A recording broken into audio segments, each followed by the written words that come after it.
කේන්ද්‍ර කෝණය අංශක 216ක් වූ කේන්ද්‍රික ඛණ්ඩයක ආකාරයේ වූ අරය සිම්පල් R වූ ලෝහ තහඩුවක් භාවිතයෙන් ඇලවුස සිම්පල් R වූ කුහර කේතුවක් සාදුන් ලැබේ.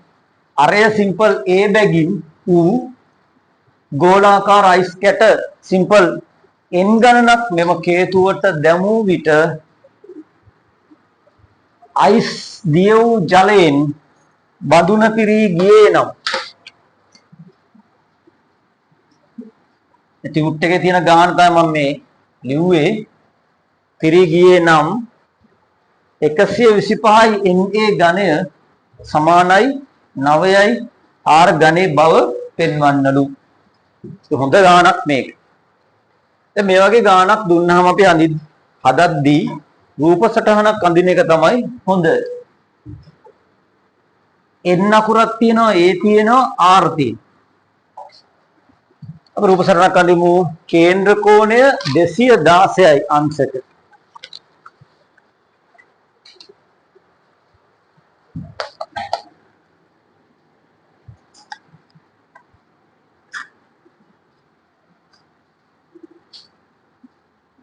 කේන්ද්‍රික ඛණ්ඩයක් සිම්පල් R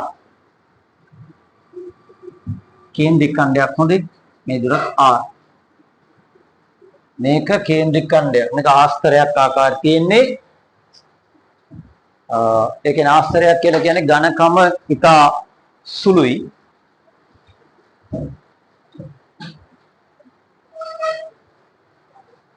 ලෝහ තාඩුවකින් කපාගෙන තියෙනවා. ඊට පස්සේ මේක පාවිච්චි කරලා කුහර කේතුවක් හදනවලු. ඔන්න මම කුහර කේතුව අඳින්නම්. ඒතර මේක දැනගන්න ඕනේ ගණිත සිද්ධාන්තය තමයි. මේක දැන් නමලා කේතුව හැදුවහම මෙන්න මේ කේන්ද්‍රික ඛණ්ඩයේ අරය තමයි කේතුවේ මේ ඇල උස වෙන්නේ. तर මේ කේතුවේ අරය ගන්නෙ නැහැ. તો මම කැපිටල් R කියලා ගන්නම්. මොකද මේ කේතුවේ පරිමාව අපිට අවශ්‍ය වෙනවනේ.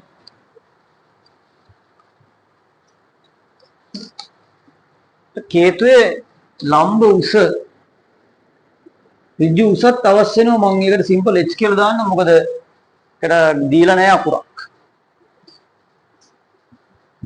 ඒතර මෙන්න මේ කේන්ද්‍රික ඛණ්ඩයේ හරස්කඩ මේ කේන්ද්‍රික ඛණ්ඩයේ මෙන්න මේ වර්ගඵලය සමාන වෙනවා මේ කේතුවේ මේ වක්‍රපෘෂ්ඨ වර්ගඵලය. ඒක සිද්ධාන්තයක් ඒක. හැබැයි මෙතන වර්ගඵලය අදාළ වෙන්නේ නැහැ. මොකද හේතුව දැන් ඊට පස්සේ මේක පාවිච්චි කරලා කේතුවක් හදන එක ගැන විතරයි කියන්නේ. ඊට පස්සේ තියෙනවා ගෝලාකාර අයිස් කැට.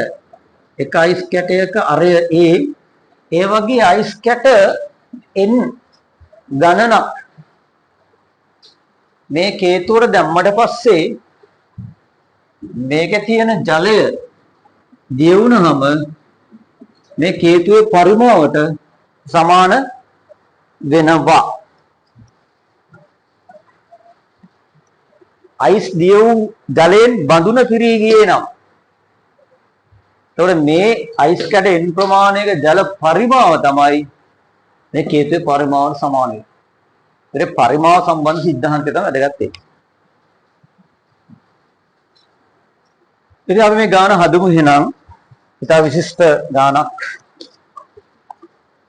අපි දැන් බලන්න ඕනේ මෙන්න මෙතන මෙන්න මේ ඡාප දිග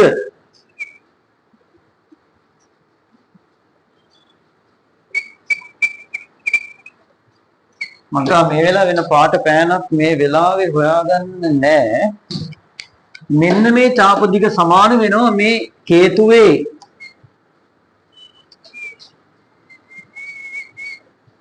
මෙන්න මේ වෘත්තයේ පරිධියට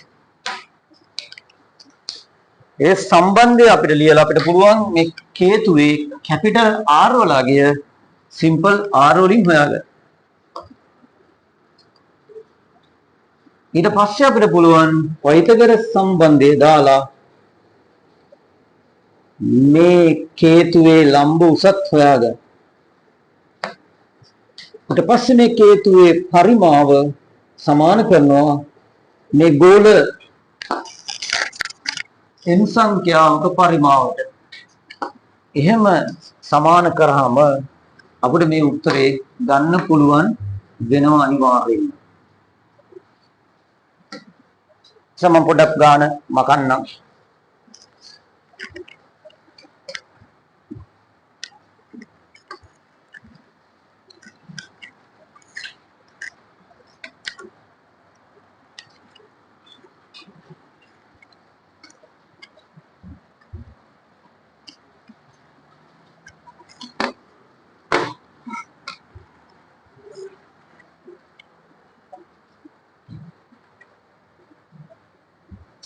කසිය 25යි එන්නේ ඝනය සමානයි.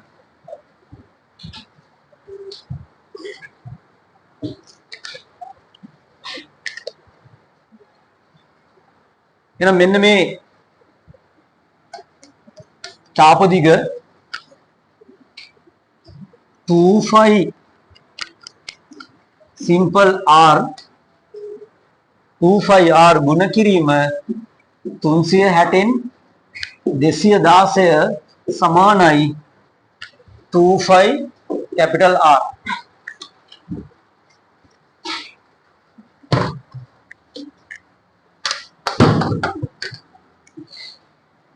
දෙපැත්තම 25 වලින් බෙදමු. ගානේ උත්තරේ දිහා බලන්න නැතුව එකපාරට ඔය 5 වලට 7න් 22 වගේව දාගන්න එපා. මොකද සමහරක් වෙලාවට උත්තරේ 5 තියෙන්න පුළුවන්. ඒකට 5 වලට 7න් 22 ආදේශ කරන්නේ මේක සුළු කරමු. 72න් බෙදන්න පුළුවන්. 72ව 3යි. මෙතන 72ව 5ක් 360යි.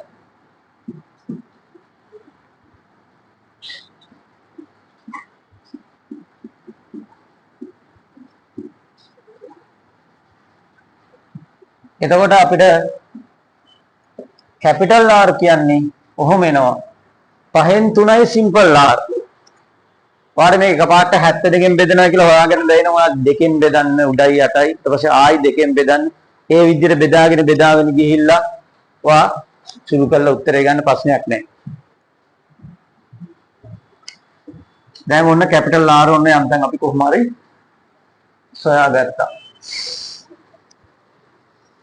දැන් මෙන්න මේ හිතින් මවාගත්ත මේ ත්‍රිකෝණය. මේ ඍජුකෝණී ත්‍රිකෝණයට පයිතකර සම්බන්ධය දාන්න. මම මේක පොඩියට මෙතන අඳින්නම්.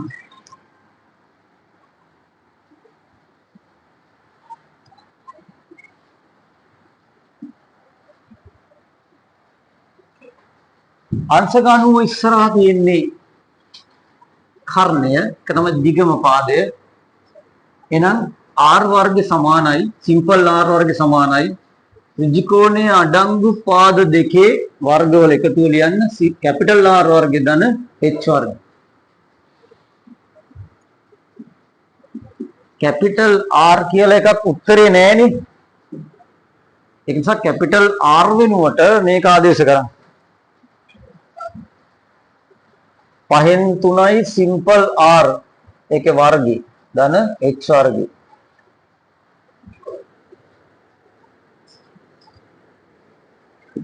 තුනේ වර්ගේ 9යි r වල වර්ගේ r වර්ගේ 5 වර්ගේ 25යි ධන h වර්ගේ.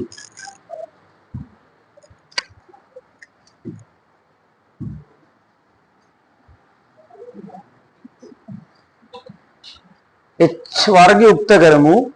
මේ r වර්ගේ උඩයි යටයි 25න් ගුණ කරමු. මොකද අපිට සුදු කරගන්න පුළුවන් එතකොට.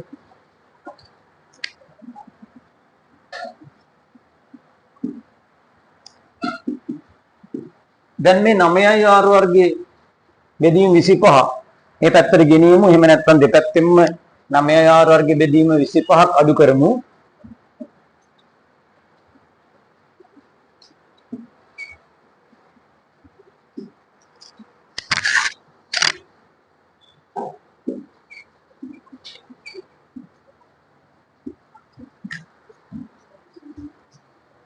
දැන් ඔබට පෙනේ පොදු හරය 25යි. 25යි r වර්ගයෙන් 9යි r වර්ගය අඩු කරාම 16යි r වර්ගේ. ඊට පස්සේ දෙපැත්තටම වර්ග මූලය දාමු. h සමානයි මේ පැත්තට වර්ග මූලය දාමු. දැමුවාම 16 වර්ග මූලය 4යි r වර්ගේ වර්ග මූලය r 25 වර්ග මූලය 5යි. එතකොට අපිට එනවා h සමානයි 4යි r බෙදීම 5යි. h සමානයි 5න් 4යි සිම්පල් r කියලා එනවා.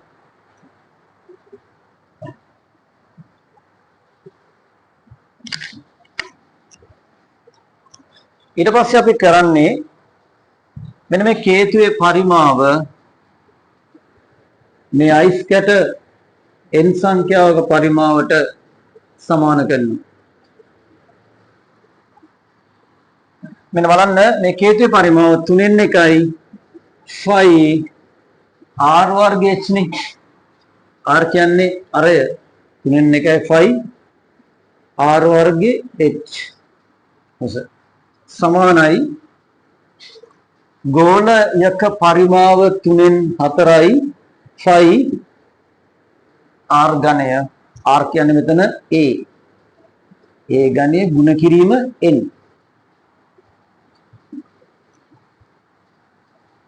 සුළු කරන්න තියෙන්නේ දෙපැත්තම 5 වලින් බෙදන්න. මේ 5ට 5 කැපෙනවා. දෙපැත්තම 3න් ගුණ කරන්ද 3ට 3 කැපෙනවා.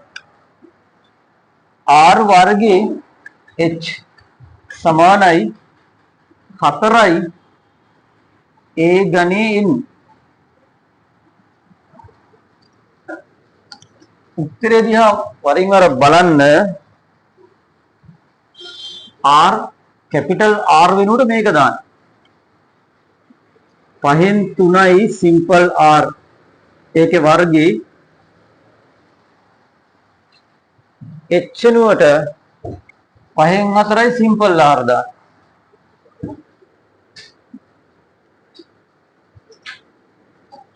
හතරයි ඒ ඝනයෙන් දෙපැත්තම 4න් බෙදන්න. එතකොට අපිට මේ 4ට 4 කැපෙනවා. ඊට පස්සේ මේක වර්ග කරාම 3 වර්ගේ 9යි r වර්ගේ 5 වර්ගේ 25යි ගුණ කිරීම r බෙදීම 5 සමානයි a ඝනය n.